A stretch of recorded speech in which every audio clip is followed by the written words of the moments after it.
De retour dans les débats de 90 minutes Info Week-end, nous poursuivons notre discussion sur le bilan sécuritaire d'Emmanuel Macron et nous sommes en direct avec Jean-Christophe Couvi. Bonjour, merci d'être avec nous sur CNews. Vous êtes secrétaire national l'unité SGP Police FO. D'abord, votre sentiment sur cette violence du quotidien, cette lutte trop timide contre la délinquance et la criminalité exprimée par les Français dans le sondage dont on a parlé tout à l'heure. Trouvez-vous ce constat des Français raccord avec ce que vous constatez personnellement, vous, dans votre quotidien? Oui, bonjour. Je dirais alors violence, oui. Lutte timide. J'ai pas l'impression que mes collègues soient très timides avec la violence. Au contraire, on essaie de traiter la violence, qui est d'ailleurs un fléau dans notre société, au quotidien. Voilà, les hommes et les femmes de la police font tout ce qu'ils peuvent avec nos moyens, qui sont pas énormes non plus. Et voilà, donc le bleu dans la rue, on y est, on fait le job, j'allais dire. Sauf qu'après, il faut traiter les procédures. Voilà, c'est ça en fait, c'est qu'il y a un engorgement plutôt vers le haut. Donc sur le terrain, on y est, on fait tout ce qu'on peut, encore une fois. Donc l'engorgement, il vient d'où? De cette charge administrative qui pèse sur vous, de ces procédures, voilà, cette paperasse qu'on vous inflige. Comment on peut résoudre ce problème-là?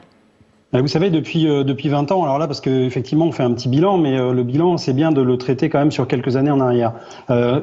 À partir du mandat de M. Sarkozy, on est passé sur une police plutôt répressive et plutôt basée sur le chiffre. Donc il fallait fournir des chiffres et là-dessus, on passe à peu près, nous, depuis 2/3 de notre temps à faire du reporting, à savoir à justifier notre activité, nombre de PV qu'on fait, nombre de contrôles d'identité, etc., etc. Donc ça prend un temps fou. Après, la procédure pénale s'est alourdie aussi. Voilà, ça c'est un fait. Et donc du coup, les officiers de police judiciaire ont plus de temps, demandent plus de temps, j'allais dire, pour traiter les affaires. Et on voit bien qu'il y a une surcharge administrative. Donc en fait, on nous ramène, si vous voulez, des personnes interpellées, des délinquants. Sauf que derrière, il faut traiter, et c'est toute la procédure pénale qui est engorgée. Et quand ça arrive chez les juges, déjà, ça a mis beaucoup de temps. Et puis une fois que c'est chez les juges, après, ça c'est plus notre problème. Mais on voit bien aussi que la réponse pénale a des soucis. Voilà, donc tout ça, toute la chaîne judiciaire, si vous voulez, est un peu grippée. Et il faut vraiment qu'on mette un peu plus d'huile. Et on parlait tout à l'heure on se posait cette question, est-ce que la sécurité est le talon d'Achille d'Emmanuel Macron? Est-ce que vous avez le sentiment que durant ces 5 dernières années, la sécurité n'ait pas été un grand sujet, que vous n'ayez pas été assez soutenu dans vos requêtes? Encore une fois, j'allais dire, oui, c'est un bilan. On voit bien que c'est un bilan de 5 ans. Moi, j'aime bien élargir un petit peu les débats parce qu'un bilan, vous voyez, les délinquants d'aujourd'hui, ils ont entre 15 et 20 ans. C'est surtout eux qui nous embêtent le plus. Sauf qu'ils sont pas nés, que je sache, il y a 5 ans. Voilà, donc ils sont nés sous M. Sarkozy. Après, il y a eu M. Hollande. Donc à l'époque, il y avait les RGPP, moins de 13 000 policiers. M. Hollande est arrivé. Il nous a créé la MAP. Donc c'est pareil, effectivement, on a remis, j'allais dire, les écoles de police en route. Sauf que derrière, on rame maintenant et on paye le bilan de ces 15 à 20 ans de passé. Donc la société, je pense qu'elle devient effectivement, et c'est un fait, de plus en plus violente. On le voit bien. Nous, on est soumis justement à cette violence de la jeunesse. On a beaucoup de multirécidivistes. Et on voit bien que justement toute la peine, j'allais dire, de la justice à enrayer et à punir, j'allais dire, à donner une peine qui a un sens. Voilà. Donc on a plein de multirécidivistes qui sont dehors, qui n'ont pas compris le sens de la peine et qui recommencent.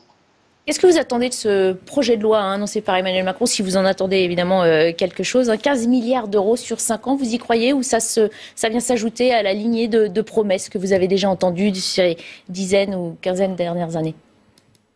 Alors, il y a effectivement, on peut dire que c'est à l'état de projet. N'empêche que là, on est quand même en train de négocier. N'oublions pas que notre syndicat Unité SGP, on l'avait initié, ce Beauvau de la sécurité. On a pu justement, on a été, j'allais dire, avec le président, avec le Premier ministre et le ministre, pour parler et dire vraiment ce qu'on avait sur le cœur et faire un état des lieux de la police. Voilà, ça faisait quand même des années qu'on n'avait pas eu un état des lieux avec la police et avec nos politiques. Donc on s'est dit tout ce qu'on avait à dire les yeux dans les yeux. Il en est ressorti justement ce projet de loi. Même si, j'allais dire, le président n'est pas réélu, s'il se déclare, n'empêche que ce projet existe et charge à celui ou celle qui sera élu, de récupérer, j'allais dire, quand même ce squelette et de retravailler dessus. Donc en fait, on n'a pas travaillé pour rien. C'est ça qu'il faut retenir. On entend de l'espoir dans vos propos. On va regarder si vous pouvez rester avec nous, évidemment. Voilà, Jean-Christophe Couvi qui est toujours en direct avec nous. Mais vous vouliez réagir peut-être. C'est vrai que on parlait tout à l'heure pas d'ensauvagement ou d'insécurité. C'est vrai que ces agressions aussi envers des élus, on en parle de plus en plus. Elles ont peut-être toujours existé, mais on ne peut pas s'empêcher de penser que ça aussi, au sein de la société, c'est quelque chose que vous constatez aussi. Oui, on constate une montée de la violence et surtout, on se rend compte qu'en fait, pendant de nombreuses années, je pense que la parole n'a pas été libérée. Il y avait une chape de plomb sur le politiquement correct et personne ne pouvait trop s'exprimer. D'un seul coup, pouf, on a ouvert les soupapes. Je pense que la crise Covid est passée par là aussi. Les gens sont renfermés, puis après sont ouverts. Et en fait, on voit que maintenant, ça y est, la parole est plus que libérée et on passe aux actes.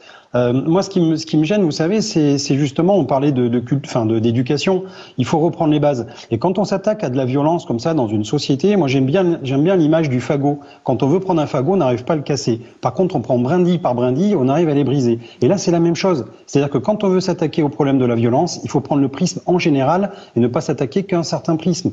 Donc, il faut remettre, j'allais dire, l'église au milieu du village. Et quand on voit qu'on prend que des mesures éducatives sur des jeunes, et qu'on n'a jamais l'aspect de punition, eh bien justement on passe à côté. Voilà. Moi je vais vous citer Sénèque, puisqu'on reste dans l'éducation, et qui disait qu'il faut punir non pas pour punir, mais pour prévenir. Mais là c'est la même chose. Il faut qu'il y ait un message pédagogique. Et quand je vois ces gens-là, je suis désolé. Alors c'est pas des mineurs, ils viennent pas de banlieue, etc.